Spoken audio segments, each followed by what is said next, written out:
Everybody, thank you all for joining us tonight. We're learning Leilu Nishmat Reb Avram ben Reb Chaim Yehuda and Yechezkel ben Reb Avram. So been balancing back and forth with Pirkei Avos and with Kav Yashar. I've been for a while. I wanted to give this class on Pirkei Avos, but it's something that we have to step back, because I can tell you this about myself. I've been learning for Pirkei Avos for years and years. I've been learning it, and when I have to prepare a class for it, the information. So there's two ways, right? So you're learning something for your own learning is very, very different than when you're preparing a class for something.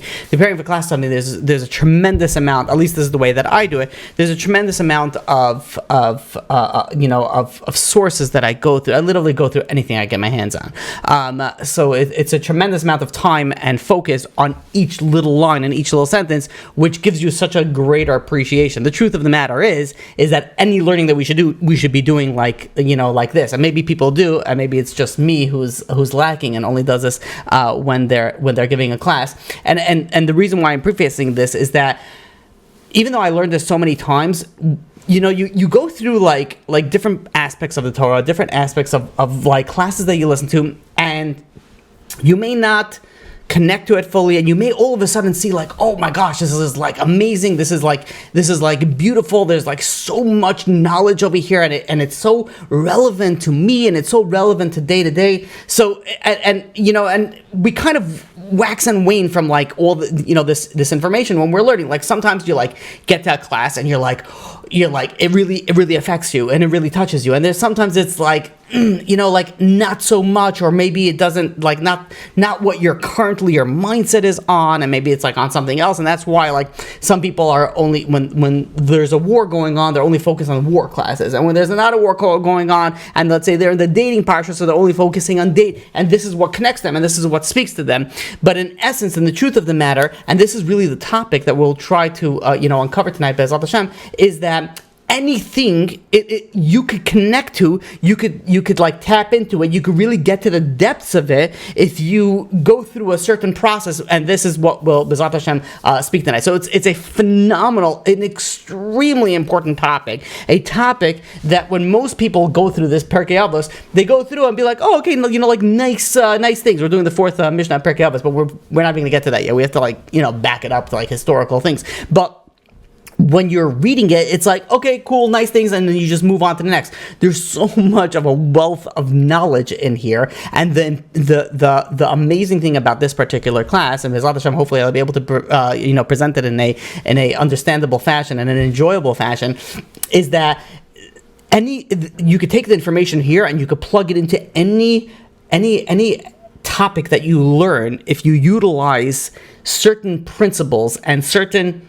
It's not even principles, even it's certain perspectives of life. You could tap into the depths of so many things. So, in order to begin this this Mishnah, we have to back it up a little bit, and as we usually do, we try to go to the historical background of what these rabbis were saying. So Pirkei Avos is like sayings of the rabbis, and these are very important because if you know the time frame of where they're living, you know what they were going through, you know the difficulty of what the Jewish nation was going through, they spoke about it. And the reason why I personally feel it's so important to know the historical background is that you get such a clearer picture of what the rabbis are saying. And once you have a clear picture of what the rabbis are saying, you can tap into it, you feel it, like you can connect to it. And the same thing, by the way, is with anything. You speak to anybody, if you could understand them, if you could understand where they're coming from, you could give them, there's so much clarity in what they're saying and where they're coming, what they're going, and what they need and what they want. The more that you understand the person, the more you understand the person's background, the more that you understand the person thinks, the interactions are completely different. This goes for interpersonal relationships, this goes for learning, this goes for business, this goes for everything. And just to give you an example, if someone wants to go and close this business deal, if you know a businessman and you know how to I shouldn't use the words play because that's a negative connotation to play someone. But if you know what this person likes and needs and wants are, you could really tap into and close so much more than if you don't know it. And this is very, very common nowadays. Anybody who's a little bit have a keen eye in politics, this is very, very common because Trump is a very easy read, meaning that people know how to. It's not the right word. Play him. People know how to deal with him. Is a better word, right? You have to stroke his ego. You have to, like he's the greatest, he's the best, and all of a sudden you're best friends. Like if you know the person and you know what the person wants and you know what the person needs, and you're able to go around that angle, you're able to get so much more. And I know I wasn't planning on speaking about the war with Iran and and Israel, but you just look at the difference of the way that Bibi Netanyahu, the Prime Minister of Israel, is dealing with President of America, President Trump, versus the Ayatollah, which is the leader of the Iran. So Bibi's like, without Trump, without America behind us, and America's weapons, and America is great, and America's got our back, and America is so powerful, and Trump is amazing, he's the best friend that Israel ever had. How many times have he said that sentence before? Like, you have all this background, and Trump is in it. And then meanwhile, you have the Ayatollah, that you have Khamenei, you have him. We're not going to negotiate, we're not going to do it. Like, he's very, like, death to America, death to Trump, death to all this. Like, that's not going to put you in the good graces of the person that you need to be in the good graces. Now, again, there's arrogance, there's a lot of things that come into play, and why, like from both sides, on why and how it goes. But Iran is not playing the game well, at least the politics game. They're not playing anything well for that matter. But this just shows you that the more you know about a person, the more you can understand how to deal with him, how to connect with him. And the same thing is with Torah. The more you understand the background of why Rabbi said this, and why you get like a broader picture of of something. So, with this introduction, going back a little bit in the historical time before, when this Mishnah was during the time of the second Beis HaMikdash, but we have to back it up a little bit. And we got to go back to Alexander the Great. Alexander the Great was, quite a few generations before this, this Mishnah. And just to give you an example, the reason why Alexander the Great is so imperative, so important, because Alexander the Great took control over the land of Israel when he was the king at his time. And he had, first of all, he had a very powerful kingdom, and besides that, he had a very influential kingdom. And that means that the Greek philosophy, the Greek art, the Greek it was a world. It was like, so to speak, of almost what America is today. Like how English, you go to most countries in the world, they speak English. Because everybody knows, when countries are dealing in different currencies, generally it's the dollar. The dollar is very strong, and this is the world economy of where we are today. Back then, it was Greece. Greece was the world economy, so the government spoke Greek, and the I don't know if the money was Greek, was Greek money or not, but it was the same idea. It was a world power. Now Alexander expanded, and he was very proud of the Greek philosophy and the Greek heritage and the Greek understanding of things, and this spread out. In fact, in Egypt, he had a whole city named after him, Alexandria, and this was something that the Greek language was pushed very hard. The art, the language, the entire culture was implemented over there. Now, the Jews that lived in Alexandria at that time, they became very Hellenized. Hellenized became very, very Greek-like, with the mentality, with the mindset. This is the time when the Septuagint was written. There was a Greek Torah translation, on this. There was, and this seeped into the Jewish culture as well. People started having Greek names. They started dressing, similar. Not everybody, but it seeped in. There was customs from the Greek customs that seeped into the Jewish life. During this time, the Jewish culture, the Jewish hashkafa, it remained fairly intact, but the Greek influence slowly started growing. After Alexander died, his kingdom was divided into his generals. They split it up. So Israel was ruled by, you talk two different types of empires, right? It was based it was Egyptian Syrian, right? So it was either Egyptian or Syrian. So the Ptolemies were Egyptian based, and this was the first empire that ruled over Eretz Israel. And they were tolerant of Judaism. They were like, you do you, that's okay, but they encouraged the Greek culture, and they really encouraged it. So it wasn't like a forceful coercion of Greek, methodology and understanding and philosophy, but rather it was something that was pushed in a very delicate manner. The Seleucids, which came afterwards, which is during the time of our Mishnah, is something that they were. This is the time of Antiochus. This is the time of the Hanukkah. The whole Nes Hanukkah was, by the way, during this time period. This was pushed very. It was not even pushed. It was forced. They banned Jewish practices. Right? You couldn't do the bris milah. We know you couldn't do Shabbos, learning Torah. There was a bunch of things that were banned by the Greek slash Syrian-based rulers. So you had this going on in the background. Now, besides that, until a certain point, and again we're backtracking it, a little bit. The Kohen Gadol in the time of the Beis Hamikdash was not only the religious leader; he was also a political leader. And especially when Eretz Yisrael was ruled under a foreign empire, in this case the Greeks. So the Greeks, when you rule a foreign empire, you have to pay taxes to them. So who was in charge of the taxes? So for a large portion of the time, it was the Kohen Gadol. He was in charge. It was a political leader, meaning that even the rulers of Egypt and Syria, they only knew of the Kohen Gadol. That was like the president, the prime minister, so to speak, that they would deal with. However, there was a certain time that there was a particular Kohen Gadol that wasn't, Rabbi Victor Miller explains that it wasn't the most energetic person, and he was negligent in collecting the money, and it wasn't really happening, and things were sparks were flying, and not in a positive way. So there was a nephew of the Kohen Gadol. This nephew was not a righteous person. He was bold, he was ambitious, he was also cruel and arrogant. His name was Joseph ben Tovia.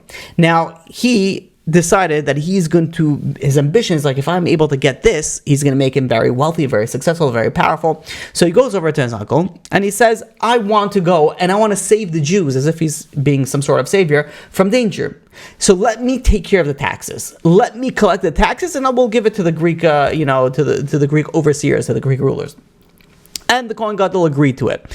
And this was a very, very detrimental move for Klal Yisrael. This tax collector ended up taking out a lot of money from the Jewish people, squeezed the Jewish people out of exorbitant amounts of money, and this lasted for 22 years. And in fact, this tax collector was also, him and his sons were very much pushers of to Hellenize, to make it Greek-like, the entire Jewish kingdom. Now, this is just the tax collectors. It wasn't just the tax collector that was pushing a negative influence on the Jewish nation, but it was also the Kohen, the Gadol, in not this particular one, but moving forward down through history, because of the power of the Kohen Gadol, this position was purchased through the Greek overseers, the Greek rulers, and it went to the highest bidder, and it was usually, most of the time, it was not a righteous person, and these non-righteous people that bought this power, this position of being a Kohen Gadol, and especially the more wicked that they are, they introduced more Greek culture, and they introduced more philosophy, sport, and music, to the point that even the Kohanim in the Beis Hamikdash, when they heard things that were going on in the gymnasium, in the Greek gymnasium that was built nearby, they dropped their stuff and they ran over to the sports arena. And now this went from like bad to worse. Like the next person that was able to get more money to the basically purchase this kahuna, the position of Kohen Gadol, got the position, and it got to the point where he was purchasing this with money he didn't have, and he ended up taking things from the Beis Hamikdash, the gold and silver of the Beis Hamikdash, and trying to go and pay for his position because of that. This one thing led to another, and this eventually led to the miracle, the story of Hanukkah. But during this time, this is when this Mishnah, when the rabbis in the Mishnah lived. This was before the miracle of Hanukkah. But this is a time period it was a very, very difficult time period for the Jewish people. There was a lot of Hellenism. There was a lot of there was actually a compulsory educational law where they would teach the Jewish people about foreign gods, about Hercules, about Zeus, about all these different Hermes, which is another god, which now turned into a very, very high classy designer thing, but that's named after a Greek god. So this was very much pushed during this time. Now this is the era of where our Mishnah is situated. Now our Mishnah is the first of what is called Zugot. So until this time period in history, in Jewish history, the ruler, the leader of the Jewish nation was one person. So you had Shimon HaTzaddik, you had Antigonus, Socho. Now you have something called the Zugot. Zugot in translation means peers, two people. Meaning, and the reason why they did this is that they saw that they have to transfer the power of because of all this politics that was going on. They have to transfer the power to two people. That they split the leadership. The higher of these positions, so there's two positions. There was Nasi and Av Bezdin. The Nasi, which was the translation will be president, was the higher position of the two. Both of these positions were placed by not political powers, but rather righteous people. So there was the Nasi, which was the president of the Sanhedrin, and then you have he was also the political leader. He was on the higher level. The lower level was the Av Bezdin. The Av Bezdin was strictly focused and limited to the legal rulings of the Sanhedrin. Now, during this time period where our Mishnah is, the Nasi at the time was Yose ben Yoezer, and the Av Bezdin was Yose ben Yochanan. And just to give you a little bit of a picture of who was their colleagues, their colleagues was HaTzaddik and Basia. So remember we spoke about, again, the last time we spoke about the Pirkei Avos. So the Tzaddukim, the people that didn't believe in the oral law, but rather they believed in the written law only, based off what their teacher, they misrepresented, they misunderstood what Antigonus said, and they started a whole movement on it. This was the Tzaddukim and Beth Yusim. These are the colleagues of these two rabbis. So just to give you understanding of the era, the situation, the difficult time that the Jewish nation was going, and in fact it was even the influence. Usually you think, so you have the secular and you have the religious, and the lines were very, very blurred. Not to know who's, of course everybody knew who's secular, who's religious, but family, where you had a greatest rabbi was the leader of the generation, and in this particular case, Yose ben Yoezer, the greatest rabbi of the generation, his nephew was a Hellenizer, was someone who was a wicked person, and his name was Yakum. He was the nephew of Rabbi Yose ben Yoezer, the Nasi, and he was riding a horse on Shabbos.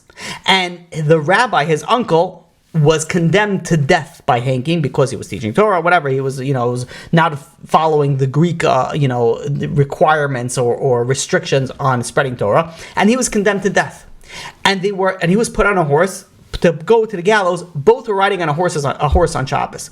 Obviously, one was by coercion, one was by will. So the nephew sees his uncle. Instead of having pity, the nephew goes over to his uncle. He says, "Yeah, see the horse that," this is based off of Bereshis Rabbah, it's a medrash, "that see the horse that my master has given me." Right, the Greek governor has given me. I'm sitting over here riding a horse on Shabbos, versus your master, which means God. You're riding towards the gallows. You're riding towards your death.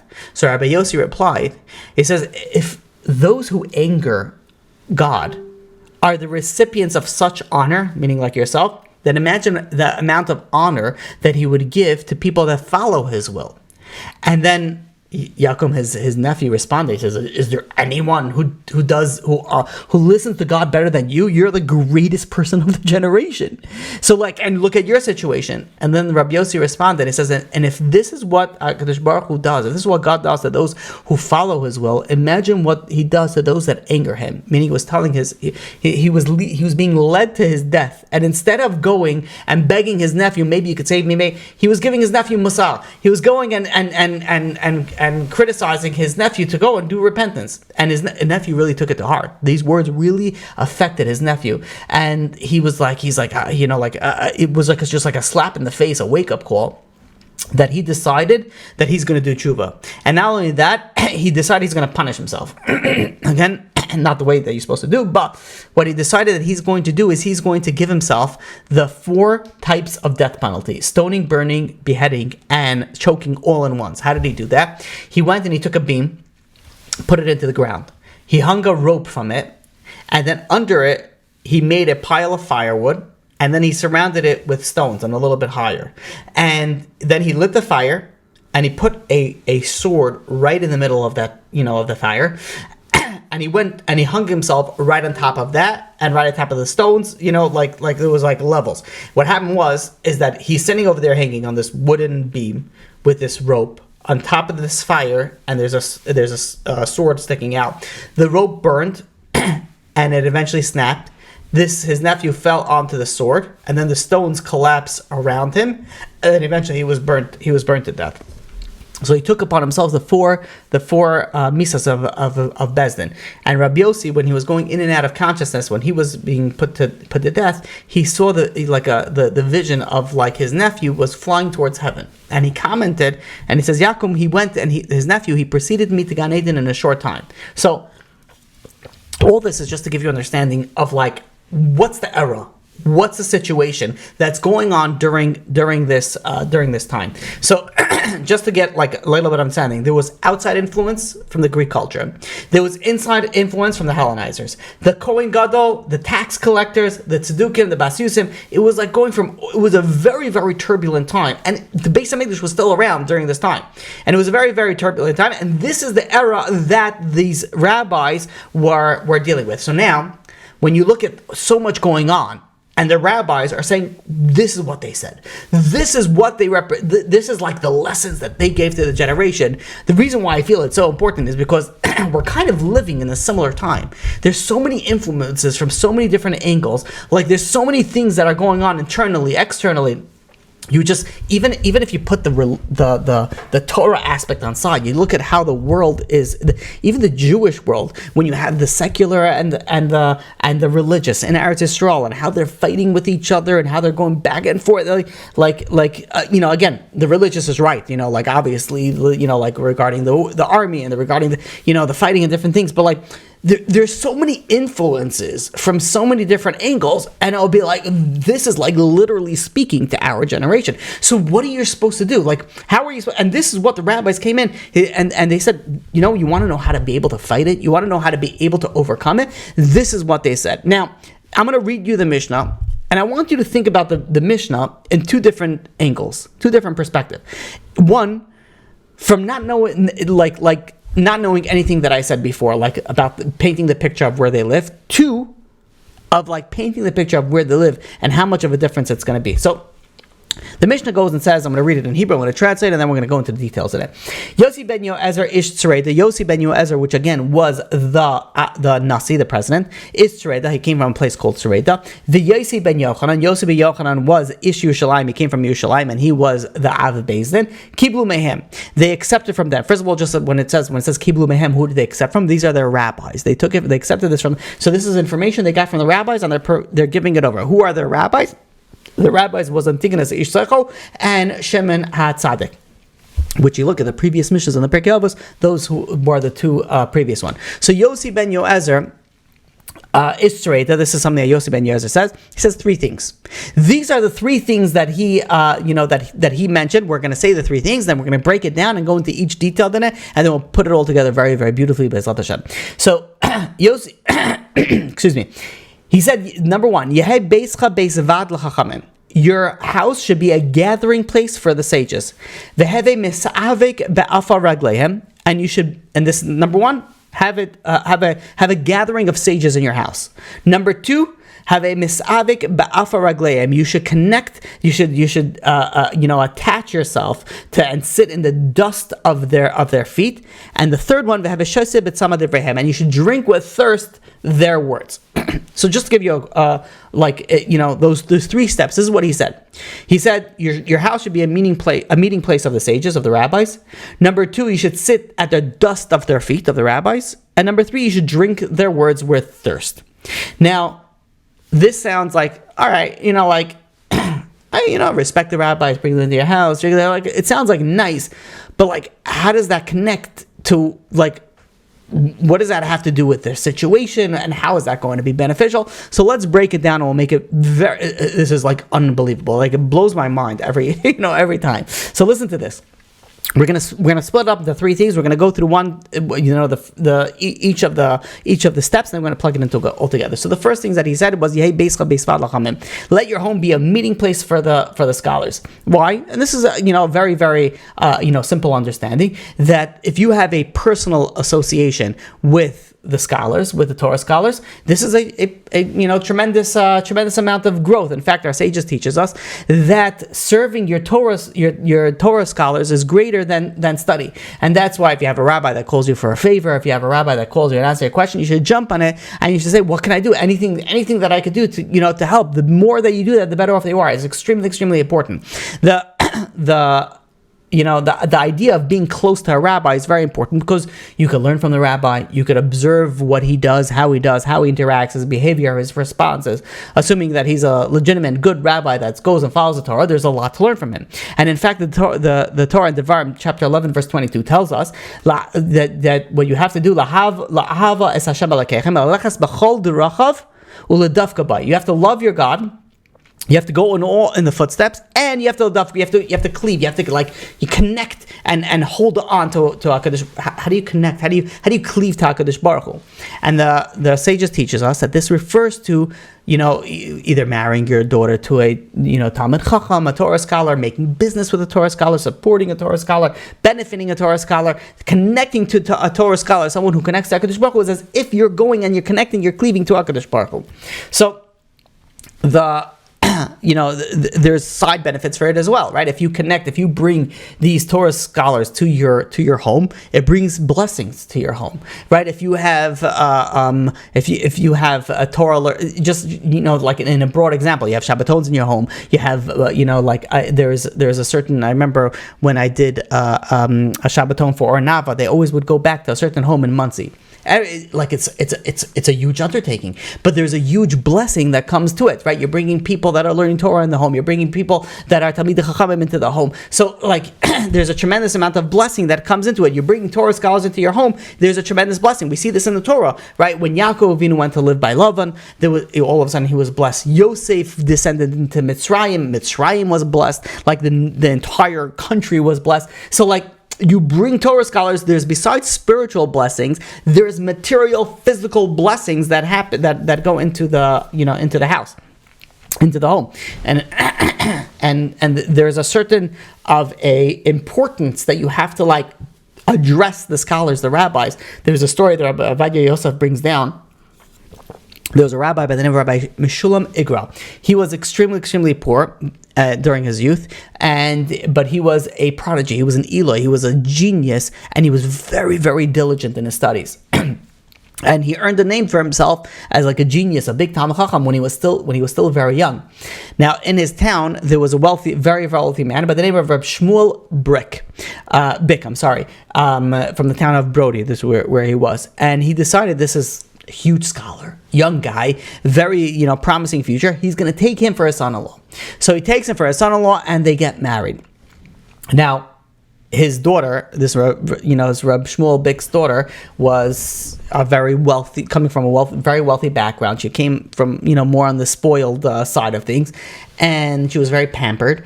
And she couldn't tolerate her new lifestyle. Her husband was always sitting and learning. Her husband was always focusing on him. And she's like, I can't relate to this. So she goes and she asks her husband for a divorce. And she goes and she asks her father, says, you got to get me a divorce from I'm not happy. And the father saw how unhappy his daughter was. So he went over to his son-in-law, the rabbi, and he says, I'm sorry, my daughter's not happy. You have to divorce her. So what is he going to do? He says it's coming from his father-in-law. It's coming from his wife. So he went and he didn't want to divorce her, but he agreed and he went and he divorced his wife. A short while afterwards, there was a question that came up, a very, very difficult question on a certain bill of divorce, not his, a certain bill of divorce, and all the rabbis were talking back and forth. What should be the final ruling. So they decided that they're going to go to Rabbi Yeshayahu Berlin. He is going to be the one, who's going to give the final verdict, of the ruling. You have to have one person, so he's a big rabbi. So he's going to give the final verdict of it. But he says all the other rabbis, let them send to me their responses. Send what they hold and what their position and their sources. Let me review everything, and then I'll make a final decision. So all the rabbis sent in all the, what they thought that would be the right thing to do in this particular situation. situation. And the colleagues of this Rabbi, Rab Meshulam Igra said, you know what, you're a righteous person, even though he was extremely young. He says, you should also go and you should also write your response to this rabbi. So he said, fine, no problem. And he wrote a detailed response and he sent it to the rabbi. Like a short while later, this rabbi was reviewing everything, and in walks in none other than Reb Shmuel Bick of Brody, and the rabbi, Rabbi Shayo Berlin, sees him and he says, oh, "I'm so excited that you're here. I see this fascinating." He says, I got all these responses for this situation from all these big rabbis, and one sticks out more than anything else.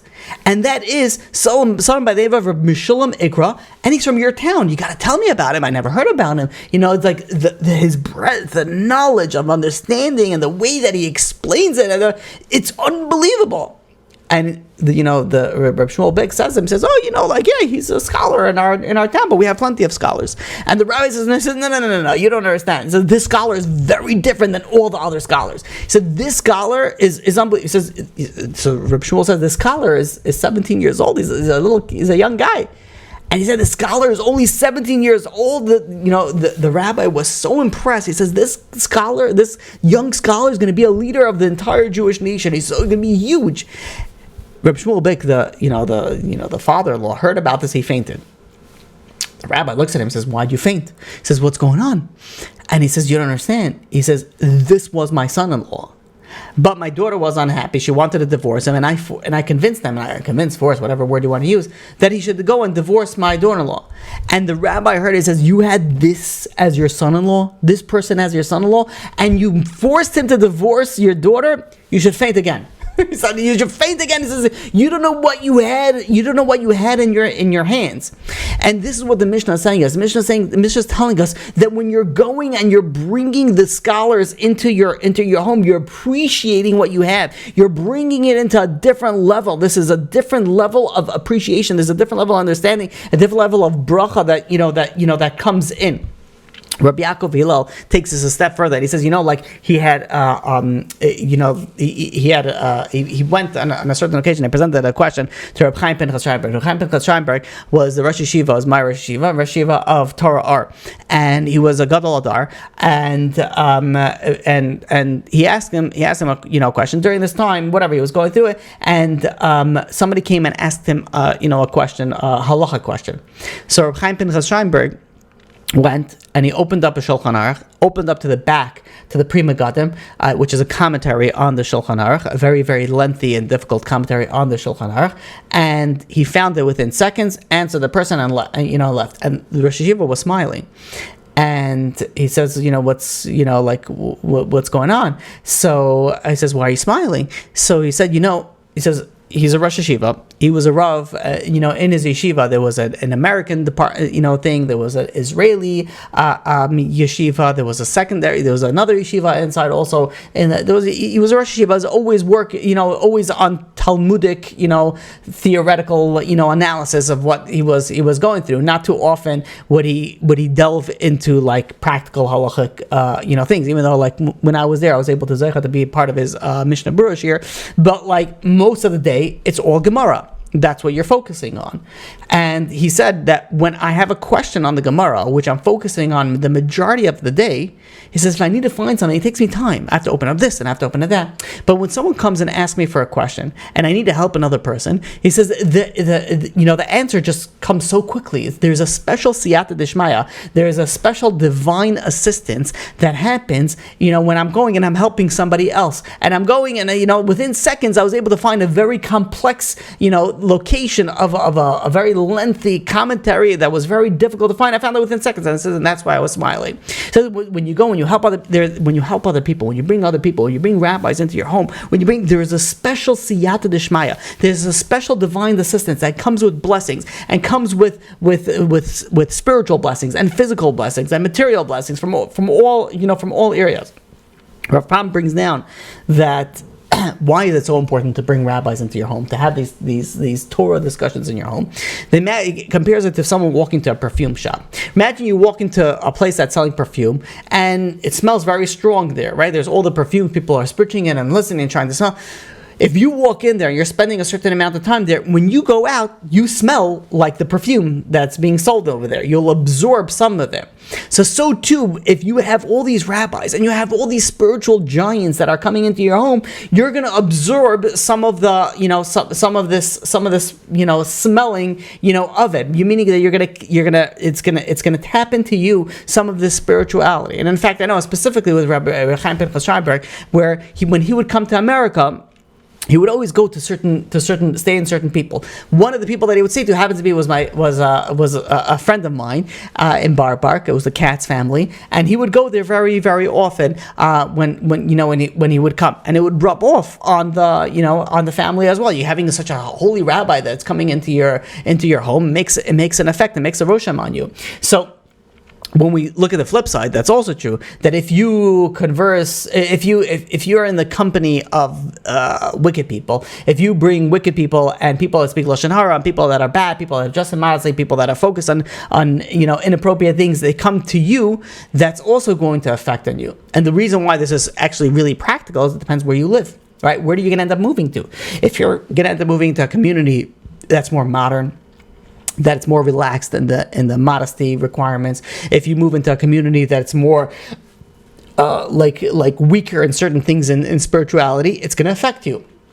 And that's why when I was looking at where I was going to move, when I was moving out of Brooklyn, there were certain areas, and I'm not going to name it out here because it's irrelevant, and I don't want to bash any particular community. But there are certain communities that I didn't want to even like consider. I didn't think that it was a place that would be a good place for raising the kids. I didn't think that things were up to par spirituality, and you can't go to these type of things. Otherwise, you're going to be affected by the environment. So you go this to there's so many angles that you could tap into this. Where do you daven? Who do you connect to? Who's your rabbi? Who's your community? Who's your friends? Who you hang out with? All these things has a tremendous effect. Because who your friends are is very strongly who you are. Which yeshiva, which schools you're going to send your kids to. All this has a very, very tremendous effect because you get molded by this, right? If you choose righteous people to be your friends, you're going to there's more of a chance of you being righteous. You choose wicked people to be friends, there's more chance of you're going to be wicked. So the Mishnah is telling us that if you bring righteous people into your home, if you make your home a home of gathering for righteous people, for rabbis of the generation, then guess what? It's going to have an effect on you. And in fact, the Shlach HaKadosh tells us, the Rabbi Malach brings down this and the following story, that the Shlach HaKadosh says that a person should always say Emeretz Hashem and Be'ezras Hashem, right? When you look and you see how rabbis speak and you see how righteous people speak, if they want to do something, it's with God's help we're going to do it. Be'ezrat Hashem we're going to do it. Emeretz Hashem we're going to do it with God. With God's assistance we're going to do it. God will help us to do it. It's always it's just like a small little aspect of just the way that we talk. It makes a big difference, right? If someone calls you and says, "How are you?" Do you say good? Or do you say thank God or Baruch Hashem? What's your response? And this little details you could pick up. The more that you're connected to rabbis and righteous people, the more that you pick up even these small tiny details. And the reason why this is actually extremely important, there was a chassid that once went to, told his rabbi, the Rebbe of Kosov, he said he's going to a certain town for Shabbos. He was like, I'm going to this town for Shabbos. So the rabbi said, do you really think you're going to be in this town for Shabbos? And the chassid said, yeah. The rabbi said, okay. We'll see. As if. And there was one thing after another that this chassid couldn't go into this town for Shabbos. And he ended up staying home. And he went over to his rabbi. And he says, Rabbi, he says, you obviously knew that I wasn't going to make it, right? Because you asked me, oh, really? You think you're going to make it? He says, why don't you just tell me not to go? And the rabbi responded and says, listen, not a prophet. I wasn't sure that you're not going to go to this town.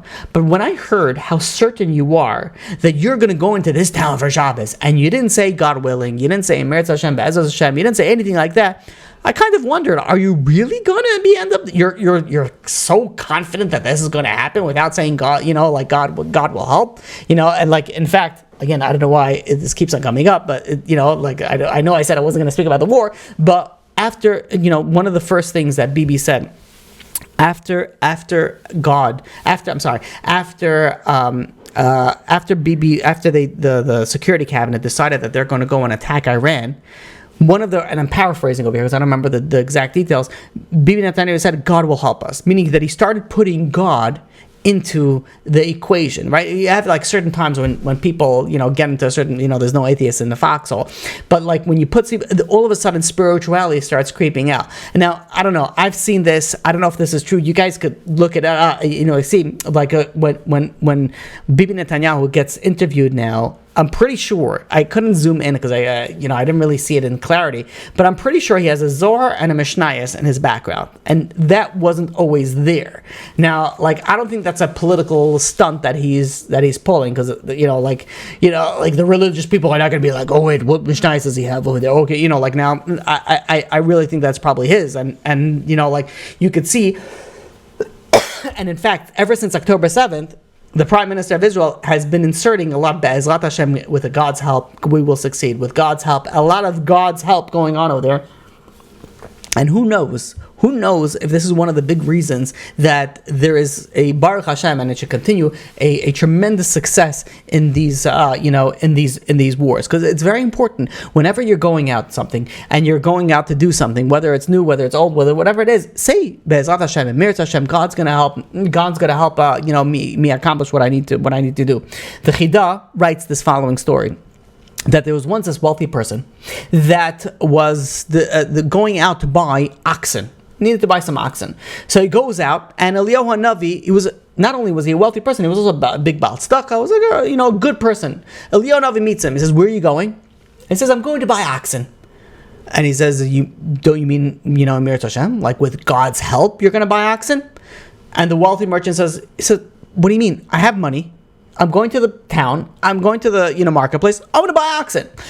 Yeah, like technically, if I didn't have any money, then I would have to say, if God wants it, then I'll have the money. But then I'll be able to buy the oxen. But I got the money, and I'm going to the town. It says I'm going to buy the oxen. And says, okay, fine. Didn't say anything. As Eliyahu Hanavi, came to him as an elderly person at this particular time, and he's walking into the town, to the marketplace, and he accidentally loses. He puts his hand in his pocket, his wallet slips out, and he loses his wallet. He gets into the town, and he starts looking. He spends a lot of time figuring out which oxen he wants. He decides he's going to take these amount of oxen, and they sign on a deal. And he's looking for his wallet, and he can't find it, and he realized he lost it. So depressed, dejected, he goes back home, can't buy the oxen. He goes back, a short while later, he decides he's going to go buy more oxen. He took more money, goes buy more oxen. And again, Eliyahu Hanavi goes and, encounters him, again. And he says, where are you going?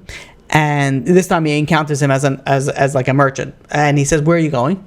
He says, I'm going to buy oxen. So Eliyahu Hanavi, again disguised as a different person now than who he was last time, says, don't you mean in Meretz Hashem? If God wants, with God's help, you're going to buy oxen? And the guy says, why? He says, I got money. I'm going to the marketplace.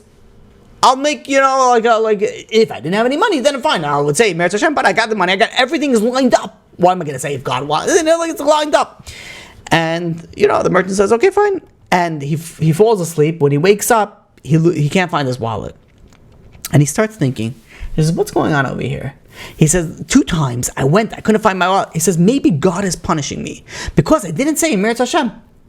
So he goes back home, gets more money, starts traveling out. He finds this young kid, and the kid says, where are you going? He says, I'm going to buy oxen in Meretz Hashem. And he learned his lesson, and the kid goes and says, do you want to hire me? I can help you bring it back if you buy it. And he says, yes, if in Meretz Hashem, if God wills, and I'll buy the oxen. When I come back, I'll hire you and you'll be able to bring it. He says, great. He goes into town. He has his wallet still on him. He buys the oxen. He comes back and he hires this kid. And as they're walking back, the oxen all of a sudden start running away. And this merchant starts chasing after the oxen, and he chases them into the forest on a rock where he finds his 2 previous wallets of the 2 previous money, and he's ecstatic. He's like, oh, look at this, the money that I lost, his exact wallets. He picks it up, he turns around and tries to find the kid. He says, oh, look at, and the kid's nowhere to be found. And then all of a sudden he realizes this was a lesson from HaKadosh Baruch Hu, that we have to go and we have to say, if God wills, we'll succeed. You're going into business, Emeretz Hashem, Be'ezras Hashem. The power of just your words, that it has such a tremendous power. Don't you want God's blessing with whatever you're doing? Of course you do. Even if your deal is 99% closed, you don't want God's help to just make sure that you get it closed. So why don't you utter the words Emeretz Hashem, Be'ezrat Hashem? Utter those 2 or 3 powerful words. If God wills it, if God wants it, then I will succeed. And you know what? Those words have a tremendous power. They have the power to make us either successful or not successful, because you're taking your actions and you're bringing God into it. You're bringing blessing into it. Who doesn't want it? So this is a huge lesson that every single one of us should take away. That before you do anything, you're talking about it, you're thinking about it. Be'ezrat Hashem, Emeretz Hashem, God wills it, we will succeed and we will be able to accomplish. Now this is something that you see, this is something that you hear, this is something that if you're around rabbis, if you bring rabbis into your home, you'll be able to see this, you'll be able to, to internalize it, you'll be able to go and tap in, you'll see how they speak, you see how they interact, and you'll learn from this. Now, this is even a benefit in the practical halacha. The Vilna Gaon says that, if let's say you want to understand a Talmudic, let's take it a step further. You want to understand halacha, like what are you supposed to do? So how do you understand the depth of the halacha? First, you have to study the Talmud in depth, and then you have to look at the Rishonim and the Achronim, the different halachic, like ramifications of it, and then you have to finally finalize. It's after a tremendous amount of time to figure out how to do a certain mitzvah. But you have that same student who has access to a huge Talmud Chacham. All the student needs to do is watch that Talmud Chacham, how he does it, and he sees exactly, he came to the same conclusion, knows exactly how to do it. Of course he still has to learn, and of course he still has to go through the things, but he'll have so much clarity and be able to come to the same conclusion that someone who spent hours upon hours delving just to figure out how to do something. You look at his Moshe Rabbeinu. Moshe Rabbeinu had many students. All Jews were Moshe Rabbeinu's student. Yet, who was the one that took Moshe Rabbeinu over? It was Yehoshua ben Nun. Yehoshua ben Nun became the leader. What, was he the smartest out of everyone? He was. You know why Yehoshua ben Nun became the leader of the Jewish nation? Yehoshua ben Nun never left Moshe Rabbeinu's side. He was always there. He looked, he observed, he learned everything from Moshe Rabbeinu. Moshe Rabbeinu went up to Har Sinai, he waited for him. 40 years in the desert, he followed him. There was no one else as qualified, not because maybe there was someone that was smarter, maybe there was someone that was a greater speaker, maybe there was, but that was not the focus. The focus was this. Yehoshua ben Nun was always by Moshe Rabbeinu. He knew everything. He knew everything because he observed everything. And, take it a step further. When someone is asking you a question, or whether it's halacha or ashkafa, there's what is known as the 5th Shulchan Aruch. Now, the 5th Shulchan Aruch, there's no 5 Shulchan Aruch, right? There's four sections of the Shulchan Aruch. The 5th Shulchan Aruch is said as the 5th Shulchan Aruch because you have to understand the person.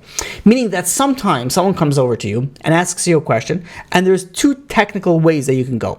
Sometimes it's better to be strict, and sometimes it's better to be lenient, and it all depends on the person.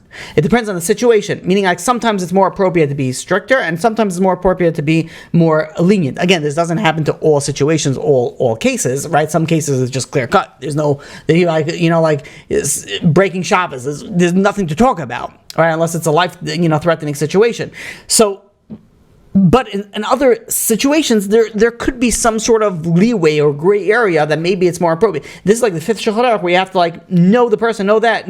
How do you understand how to comprehend, how to deal with this Shulchan Aruch, this 5th Shulchan Aruch? You have to go and you have to see how rabbis, experienced, real, legitimate, righteous rabbis, how they go and how they respond to certain things. And I can tell you personally, years ago, and it still happens to some extent, where if someone comes and asks me a certain question and I don't feel that I'm on the level to answer it, I call my rabbi and we go back and forth, and then sometimes the rabbi will say, so what type of person this is, and we go back and forth, and this type of person, okay, for this type of person, and we go to some sort of conclusion, but I see his thought process. I see the way that he responds. I see the way that he, okay, it depends. If this person is this way, then the response is this way. If this person is this way, and the response is this way. And throughout my years, I had the most craziest cases that I've, like anything that you can think of, or almost anything you think of, like the really wild cases. They can't, and I would speak it over with my, with my rabbi, with my rabbis, on like what would be the appropriate answer, and it depends. A lot of times it depends if the person is this way, if the person has this background, if the person is depressed, the person is anxious. Doesn't matter. Like there's so many different variables that the only way that you're going to be able to know that is if you connect yourself to rabbis. If you go and you bring the rabbis into your home and you see the way they think, you see the way they respond. You see this is extremely, extremely important, and that's why I don't know if this is why, but the Rabbi Yose of Baghdad, the Ben Ish Chai, says that the first letter of the Torah is Beis. This middle letter of the Torah is Vav. This is in Leviticus and Vayikra, chapter 11, verse 42. The last letter is a Lamed. Beis, Vav, Lamed. Acronym, Beis Vad Lachachamim. Literally, what the Mishnah was saying, that your bias, your home should be a Vad for Lachachamim. It should be a meeting place for the sages. The Torah, you want to understand the Torah, bring sages into your home. Connect to the to the sages. Like you hear stories, and you hear, people that you get inspired from like amazing. But imagine you're like one-on-one on these type of stories. I'll give you an example. There was a rabbi who was nefter not too long ago. His name was Rabbi Eliezer Pressman. He lived in Bnei Brak. This is a story that I read from Rabbi Elimelech Biederman, that one day, he lived very simply. One day his phone rang, and his wife, the Rebbitzin, answered it. And it was the American Embassy of Tel Aviv. And they said that, her husband's parents passed away, and they left behind a very substantial inheritance. And this Rabbi Eliezer is the sole inheritor. Big inheritance coming to him. But he would need to come down to the embassy, sign a document. The money is then his. So she says, okay, let me ask my husband. She puts the phone down. She goes over to the husband and says, there's an inheritance. Your parents, the parents left a lot of money, but you have to go down to the embassy in Tel Aviv to sign it. And Rabbi Eliezer was like, says Tel Aviv is a very immodest place. He says, I'm not signing it. He says, if they could bring it over here, I'll sign it over here. So she goes back to the phone and she says, my husband she used the words, he's a very religious person, trying to explain to a secular American embassy, he's a very religious person. He can't go down to your embassy. Is there any way that you could send someone down over here and he could sign for it? And the embassy's response is, it's impossible. The American embassy says, there's no way. We don't do such a thing. Either he comes down or he's not getting the inheritance. She says, okay, I'll let my husband know. So let the husband know. The husband says, "Okay, fine. If that's the case, I'm not going down to Tel Aviv. I don't care. Like money or not money, I'm not risking it. It's an immodest place. Not interested." So that was it. A few days go by, and they get a phone call to the house. Rebbitzin answers, says hello, and they said, "Hi, this is the American embassy from Tel Aviv." And she's like, "Yes, hi. How can I help you?" And they responded. They said, We're getting a delegation of senators from the United States that are coming into Israel, and they want to meet every type of resident that lives in Israel. And they want to meet from the secular to religious to very religious. And we were thinking, we don't know anybody who's very religious. And then we remember just a few days ago, you told us that your husband is very religious. And, while we were laughing, because very religious, he can't come down to sign for a huge inheritance, it stuck out and be like, okay, you know what? We do have someone to fit the category of very religious. And we would like to know if your husband is okay if we come and bring a delegation of senators, of U.S. senators, to meet with your husband, to see what the population of Israel is. And she said, let me ask my husband. She goes over to her husband and says, is it okay? So he responded. He says, as long as it's not in the middle of learning time, meaning that there's starim, as long as it's bein starim, if it's in between if it's in the break of when I'm coming home from yeshiva, then no problem, I'll meet with them. She said, no problem, but you have to come at this and this time. They said, fine, we'll work around your schedule. And then she said, listen, if you're coming anyways, is it possible that you can bring the documents that we need to sign? And they thought for a second, they were like, yeah, we'll bring the documents. And she said, thank you very much. I hung the phone. And they, a few days later, they show up in the home with the documents, with the senators. They meet. And as they finish signing the documents, they're about to leave. One of the people from the American embassy goes over to her and her husband, the Rebbitzin, and says, you should know that we would never do this. even if you were the son of the president of the United States of America, we would not bring the documents out for you to sign. You would have to come down to American embassy and sign in the embassy. You have to sign.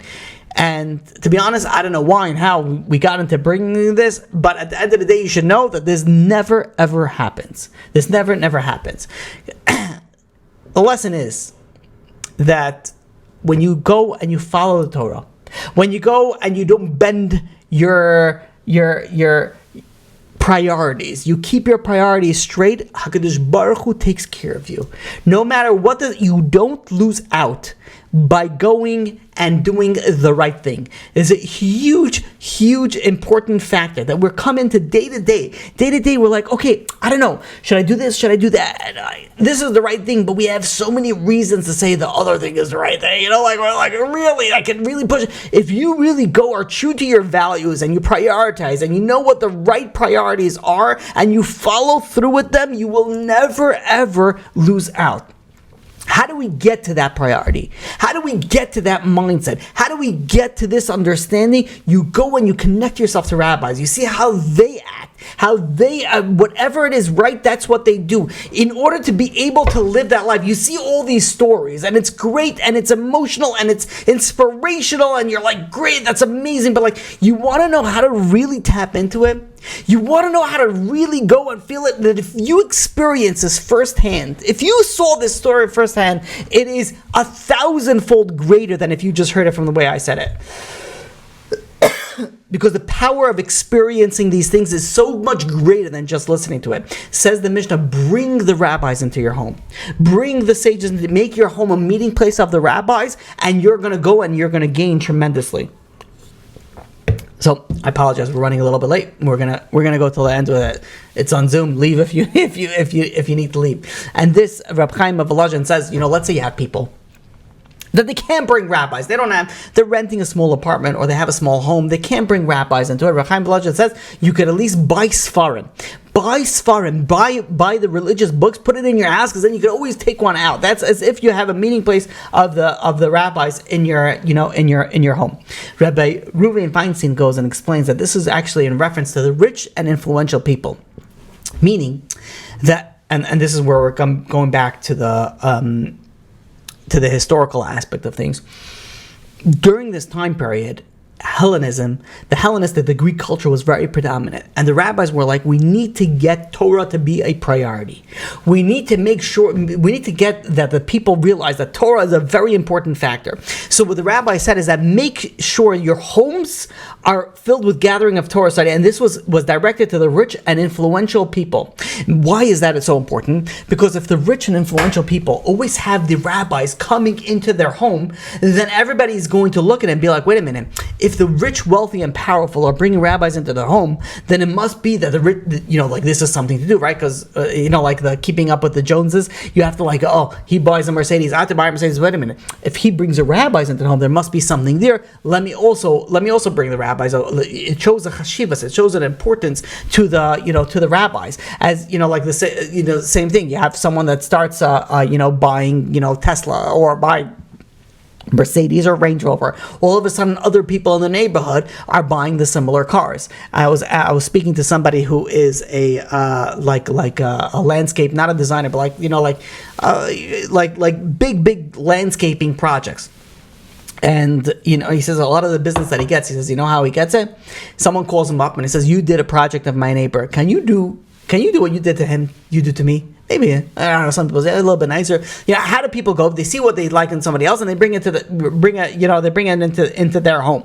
So into their environment. So if the rich and influential people bring rabbis into their home, says Rabbi Reuven Feinstein, then it's going to spread out and other people are going to show, oh wait, the rabbis are people to look up to. Forget about the Hellenizers, forget about the people that pushing Greek culture, the rabbis, this is what the rich and influential people are doing. And that's why the next thing the Mishnah says is Veheve misavik be'afar raglehem, that you should go and sit in their dust and connect it in the dust of their feet. Why? What does it mean you connect the dust on the feet? Because if the rich and influential people are bringing the rabbis into their home, they might think, okay, wait a minute, I am greater than the rabbi. Come on, I'm promoting so much. If not for me, who knows why? And they might raise their self worth compared to the rabbis. So the Mishnah says, no, bring the rabbis into your home.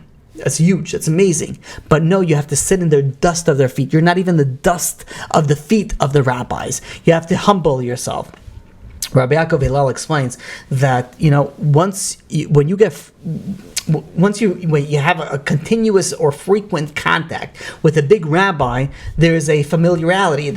You're familiar with the person, so it becomes less respectful as it would be, and it would go down. It would go down. And that's why the Mishnah says, sit in the dust of the feet, even though you're bringing them into your house, even though you're seeing them very frequently. Know that you're nothing but the dust of their feet, and you have to sit specifically sit by their feet to go and understand what they're saying. In the former times, in the olden days, in the time of the Mishnah, how would the teachers teach the Torah? They would sit on a chair, and the students would sit on the floor. Now, it wasn't because they didn't have enough chairs. There was a reason for that. And that is that if you look at your rabbi as greater and you are nothing, it brings humility. Humility brings knowledge. Humility gives you the ability to learn. If you think you are greater than the person who's teaching, you'll never learn. If you think that this person that's teaching you can't teach you anything, you'll never learn about it. In learning, it's not only learning in Torah and anything. If you don't feel humble to the person that you're trying to learn from, you'll never learn. If you have an arrogant, Bagaivadik, mindset that this person doesn't know that much, this person is too young, how are they going? They're going to teach, so many different, excuses that people have. Be like, then I can, there's no chance of you succeeding. There's no chance of you learning. And in fact, this also goes where people go and they speak negative about their children's teachers or their children's rabbis. You have to be very careful, because if you go when you speak negative about your children's rabbi and the child hears that, it'll be like, so why am I going to learn with this rabbi? Like my parents said, like X, Y, and Z, or something negative about this person. You lose that aspect. If you want to gain from a person, there's a humility aspect that is not like it's beneficial. It's a must. Otherwise, you're not learning from this person. If you don't think the person that you're learning from has more knowledge or greater than you in whatever topic, then you will not. You could listen to it, you can understand it, you could hear it, but you're not going to gain from it. You're not going to internalize it, and you're not going to grow from it. The Baal Shem Tov brings down on this that there was like dust. It says you have to sit in the dust of the feet. Dust is like tiny little particles. Like what's like specifically the dust? There was once a king who waged a war on his enemies, and he sent his son to the front lines, and he told his son, he says, whenever you're eating, whenever you're drinking, you're gonna have leftovers. Take those leftovers, save them. The son was an obedient son. It sounded very odd. Like, why would I save the leftovers? Just in my next meal. This is fine. No, like if that's what my father said, my father's very smart, so he's going to listen to his father. He finishes eating the meal.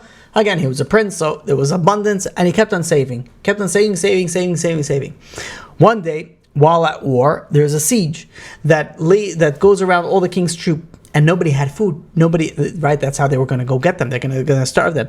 But the son realized and remembered that his father told him to save, and he had all these stashes of leftovers that were still viable, that were still fresh. And this is how they survived, and this is how they were able to eventually win the war. And when he came home, he told his father, he says, you're not going to believe it. He says, the food that you told me to save, that's what saved me at the end.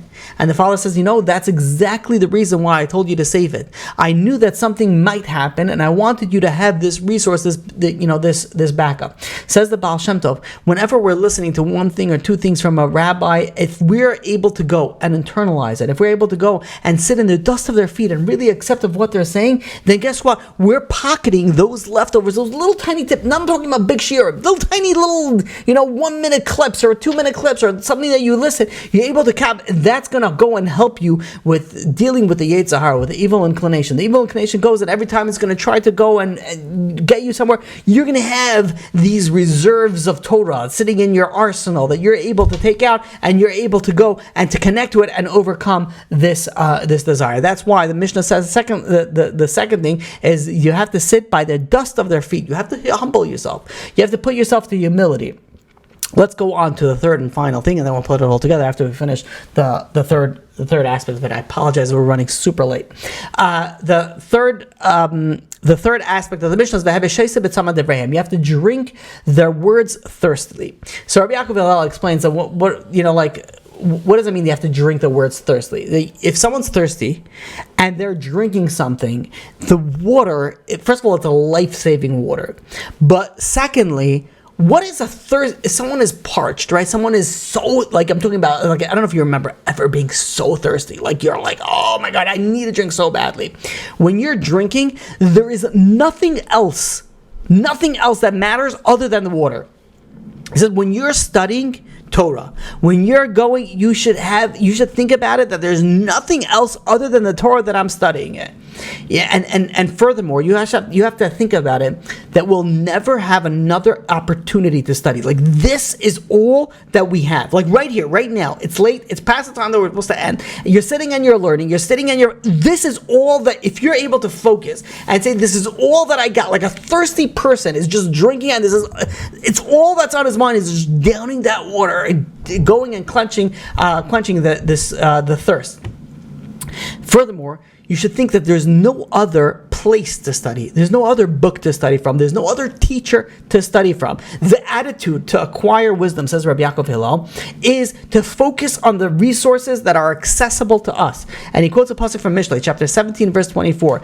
Es pnei mevin chachma ve'ein echsel b'ktzei haaretz. The translation is, wisdom lies before an understanding person, but a fool's eye stares at the end of the earth. And the Mefarshim, the commentaries, explain that what is a wise person? A wise person focuses and concentrates what they have right in front of them.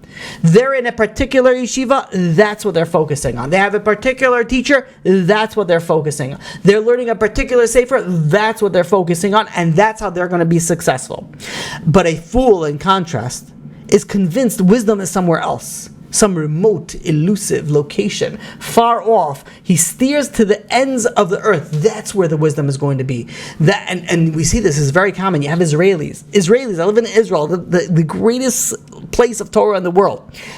And they want to search for spirituality. They go to Tibet, they go to these far eastern countries seeking spirituality. And guess what? They never find it. Because they're always looking for spirituality somewhere else. And they get to that somewhere else and be like, no, it's got to be somewhere else. I don't connect to this. I go to else. And by the way, this goes to many things. Dating is a very popular thing. Someone's dating someone. It's going well. I can't tell you how many times I had this conversation. Everything's going, but maybe I'll find someone more attractive. Maybe I'll find someone that has more money. Maybe I'll find someone from a different... You're always looking at the next step, and you're never appreciating, you're never focusing on what you have. And by the way, this goes for life in general, and I can tell you this is for me personally. Baruch Hashem, my day is very, very, very, very busy. I'm running around. There's so many things that has to get done. And, I have to slow myself down and be okay, when my kids are going to be in this stage, then I'm going to be able to, when my kids are going to be, then when my work, the learning, there's so many things that it's always the next step. And I have to slow myself down and be no, wait, appreciate the situation that you are in right now. And I tell you, this is a revelation that came to me. Again, it comes and goes, but it's a revelation that came to me recently. For my little kids, I read them a bedtime story, and they wanted another one, and I had a lot to do, and I had to go, and then I was like, no, I gotta go. There's so much stuff that I need to do. Then I had to stop myself. I'm like, you know what? I'm like, let me appreciate the moment that I have right now. Why am I 6 steps ahead? Why am I always going on the next thing, and I'm always rushing it? I can't. Let me appreciate the moment. I said, let's take another book, and we read another book, and then we read another book, another book after that, and you have to really, and it's hard. And especially if someone's busy, it's very hard to appreciate the moment and stop, and because we're always looking somewhere else. We're always looking to the next, to the next place. And this is what the pasuk in Mishnah is telling us. It says wisdom. It's right here. You're sitting and you're listening to a Torah class. Focus. This is what you got. You're sitting to a rabbi. This is what you got. Stop looking at what I'm going to listen to afterwards and why you listen to that. The social media gets us in this mindset that hurts us in so many different areas. You're on I'm sure this happens to many things in social media, but like specifically in YouTube, that I see this, that let's say you're watching. Download says you're watching a Torah class. There's something on the side or something on the bottom, suggestions, or I don't know, you may like also this. So you listen to this, and then you're ready looking for the next thing. You're ready looking for the following thing after that, because it's like you can't focus on one thing. Now, I'm telling you, YouTube, all this social media, they study the psychology of a person. They study the psychology of a person, because now, I don't know how long ago, they started with something called shorts, which is something that you look at very, very briefly. Why is that? Because you just keep on skipping. It's only for a few seconds. You have to keep on moving to something else, because you're never able to focus. You're never able to. It's always about the next thing. It's always about something quick and something next. The Mishnah is telling us, focus on what you have. You're listening to a Torah class. You're opening up a sefer. Someone goes and opens up a sefer, and then they think about, okay, I need to open up this one. I need to open up this one. No, stop. Take a breather. Appreciate what you have. Focus on what you have, and realize, says Rabbi Yaakov Hillel, this is the only thing that I have right now. Like, you're listening to a Torah class. So yeah, many people listen to it, and I'm not saying that you shouldn't. They do the laundry, they do the cleaning, they do the driving, and great. Yeah, listen. Of course you should. You should listen to it while learning while you're doing other things is great. But there's a different level of learning that if you're only focused on what the rabbi is saying, you're only focused on what you're reading in the in the sefer that you're learning. There is a tremendous amount of power of just focusing on just that. And this, the Zohar tells us that the rabbis during the time of the Mishnah, they rejoiced over every insight.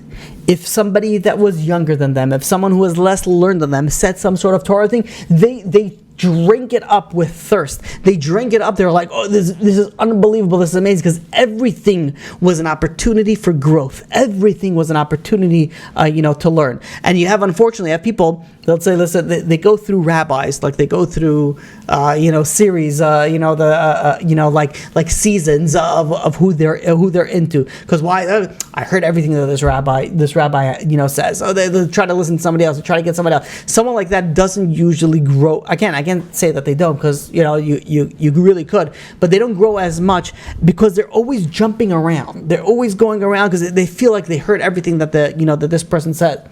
Rabbi Twersky goes and explains, like the idea of a person becoming complacent, losing the enthusiasm, because they're used to it. It's like in Yiddish there's a saying that even roasted meat can lose its taste if it becomes part of your regular diet. And that's why the Torah tells us, and the Mishnah tells us over here, that you're supposed to learn as if you're drinking it with thirst. You're drinking the Torah with thirst. What's thirst? You're so thirsty, you're only focused on one thing, and there's nothing else other than this cup of water that you're drinking.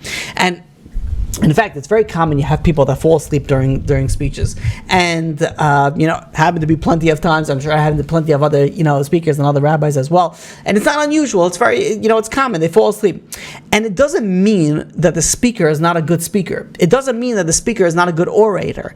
The attentiveness, the alertness depends more on the student than on the skill of the instructor, of the orator, says Rabbi Twersky. This is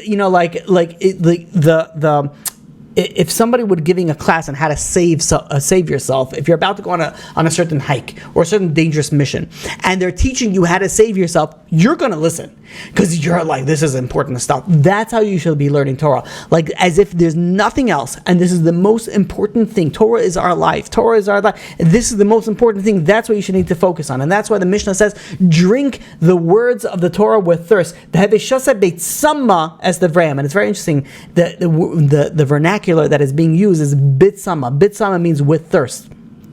What does that mean? Drink it with thirst. It's like the grammar seems a little bit off. You don't drink something with thirst.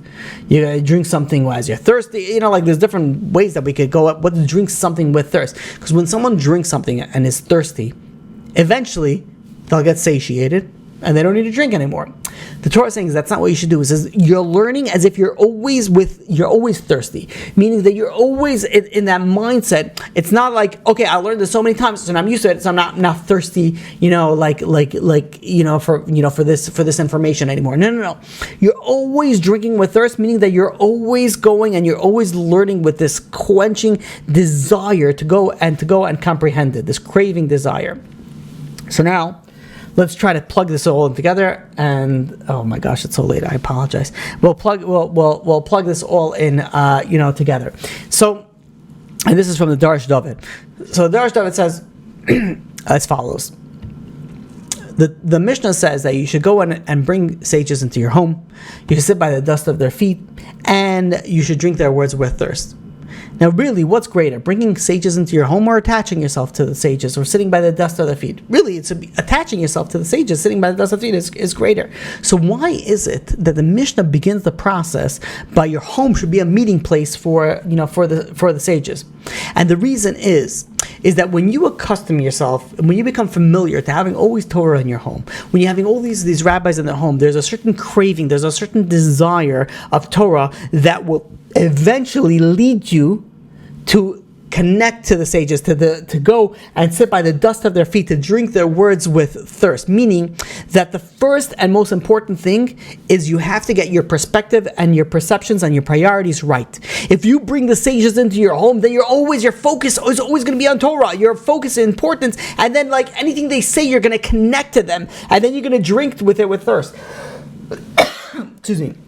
And that's why if you look at the Mishnah, it's beautiful how this works out. It says, Yehei beischa beisvad l'chachamim. It starts off as a commandment or a recommendation. Yehei, it should be that your house should be a gathering for sages.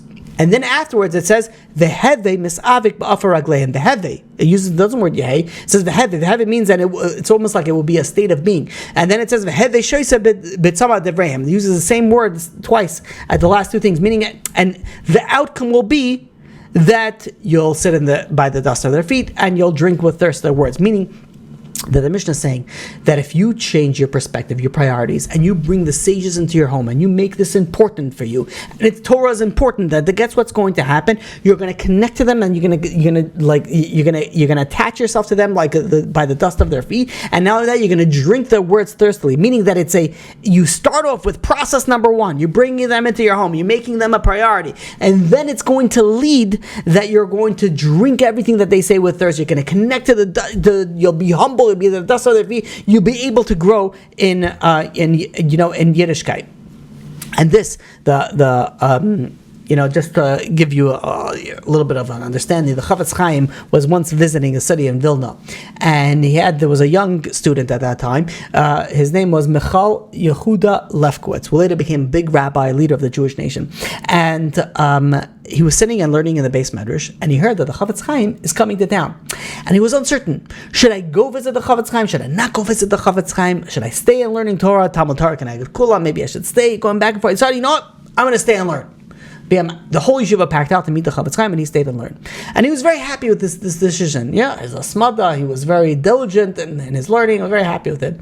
70 years later, there was someone that asked this big rabbi, this time Rabbi Michal Yehuda Lefkowitz, he says, would you have made the same decision? And he said, if I would know what I would know now, I would 100% go out to meet him, to meet the Chafetz Chaim. But he said, why? The young student says, why? He says, after all, isn't it the Talmud Torah is the most important thing? And he said that the rabbi responded, he says, back then I wasn't wise enough to understand this, but if I had the ability to just look at the Chafetz Chaim, to catch a glimpse of the Chafetz Chaim, the 70 years of learning that I've learned until now would have been very different.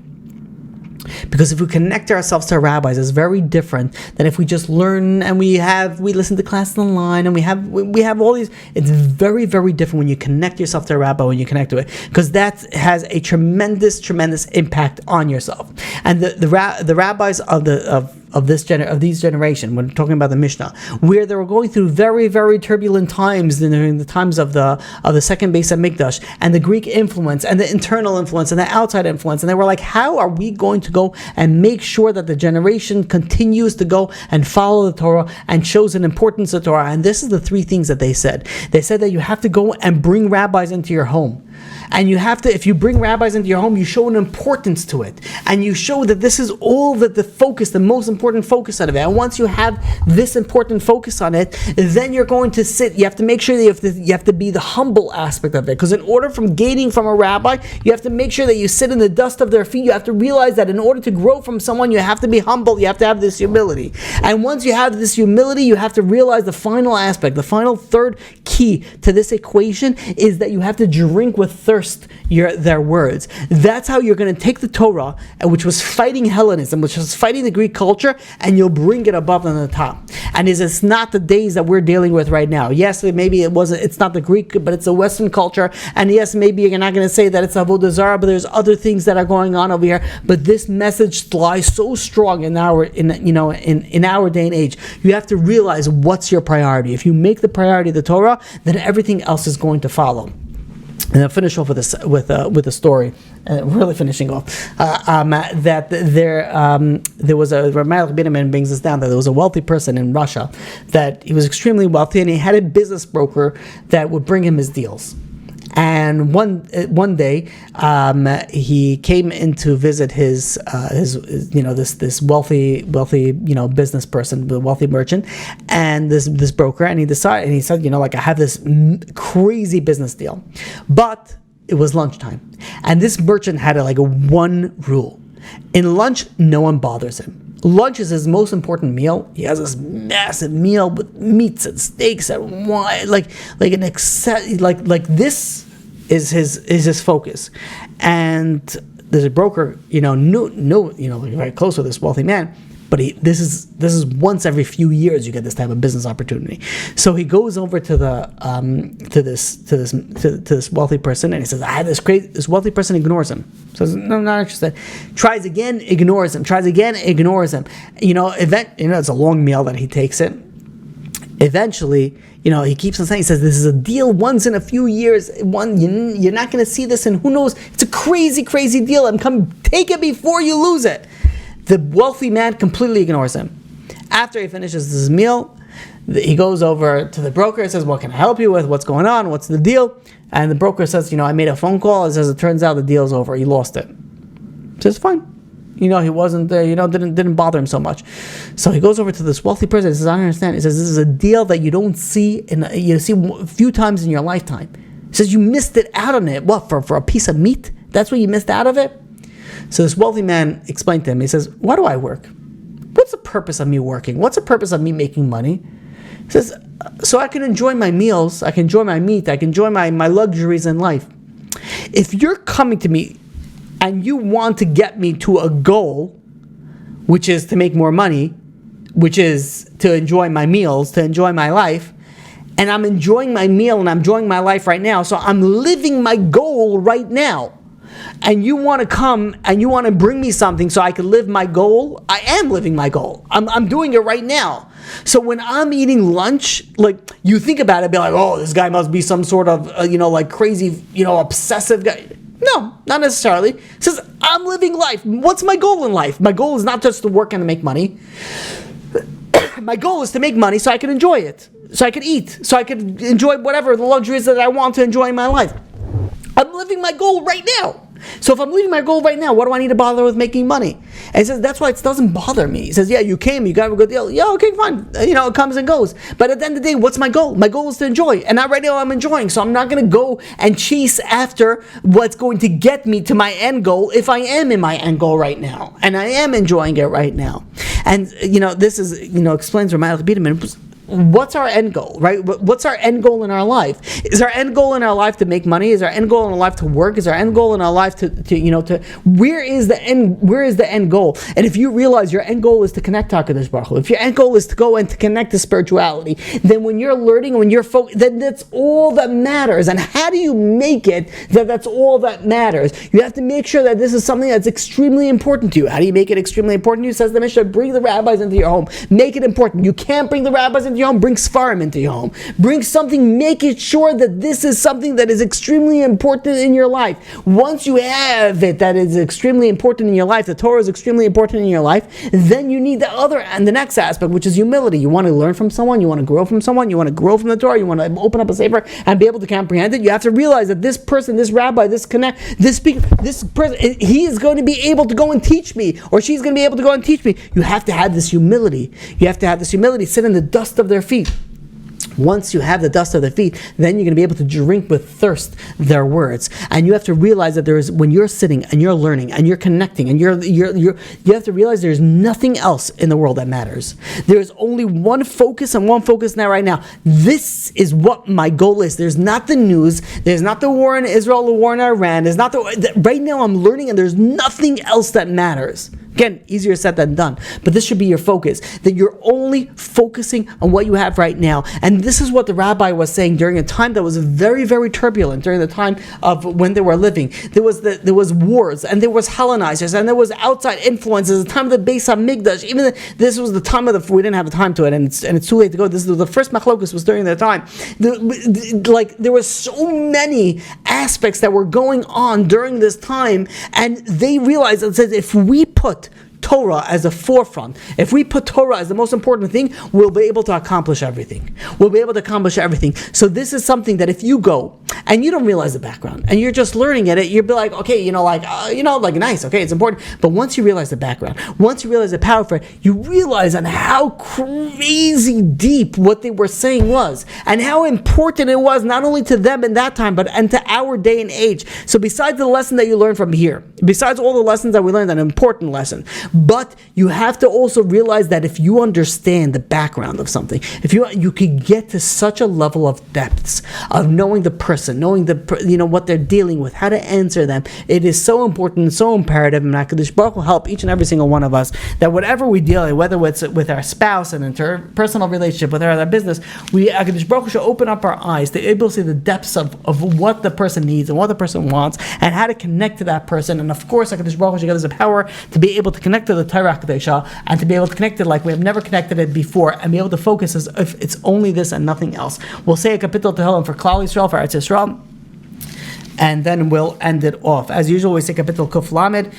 Shir Malais Mimama Kim Karsicha Adonai Adonai Shema B'Koili Tiena Aznecha Kashuv V'Isa Kol Tachanunai Im Avaynestesh Maya Adonai Mi Amoid Kim Chasticha Leman Tivarei Kivisi Adonai Kis Anafshil V'Lidvarei Achalti Nafshil Adonai Mishamim Laibaker Shamim Laibaker Yachal Yisrael Adonai Kim Adonai Chesed V'Arbei Moifidus V'Hu Yiftais Yisrael Mikala V'Nesav Achenu Kol Beis Yisrael and Asunim Batzara V'Shiv Yahaim Bein Bayam Uvein Bayabasha Hamakam Yerachem Aleim V'Yitzia Mitzara Le'Rvacha Ma'Afela Le'Ara Meshiba Le'Gula Hashta Bagala Bizman Kariv V'Neimar Amen. Thank you so much for joining. I apologize for going a little bit late, but until next time, may HaKadosh Baruch Hu bless you with tremendous amount of brachas in every aspect of your life.